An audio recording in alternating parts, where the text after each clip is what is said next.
You hear it on A. Voicemail, that's not me, you think. The voice sounds higher, thinner, almost like a stranger talking. But everyone around you nods. Yes, that is exactly you. You have heard your real voice your entire life. Through speakers, you barely recognize it. Surveys suggest most people dislike hearing their recorded voice. The reaction is so common, it has a name in science. Why does your own voice feel like a betrayal on tape? The answer lives inside the bones of your skull. When you speak, sound reaches your ears by two separate routes. The first path is air, sound, leaves your mouth and circles back. This is the same path everyone else hears you through. The second path travels through the bones of your head. Your vocal cords vibrate, and those vibrations ripple through skull bone. Bone conducts these vibrations straight to your inner ear. Bone conduction boosts the lower frequencies in your voice. So inside your head, your voice sounds deeper and fuller.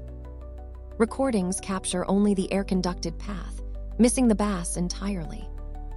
That is why the playback sounds thin, high, and foreign. Physics explains the difference. It does not explain the dislike.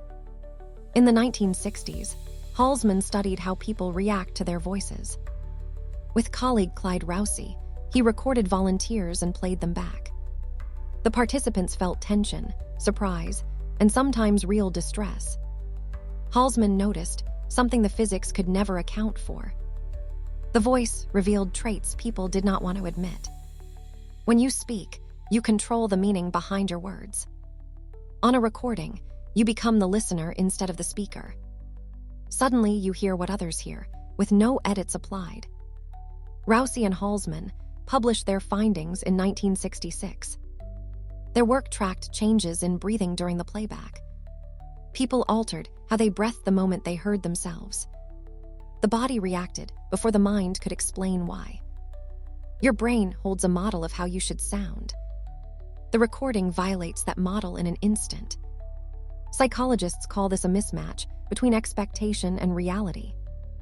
The bigger the gap, the stronger the cringe you feel. Pell studies how we read emotion and identity in voices. We judge personality, confidence, and warmth from voice alone. So your recorded voice feels like a verdict on yourself. One study found people rate recorded voices as less attractive.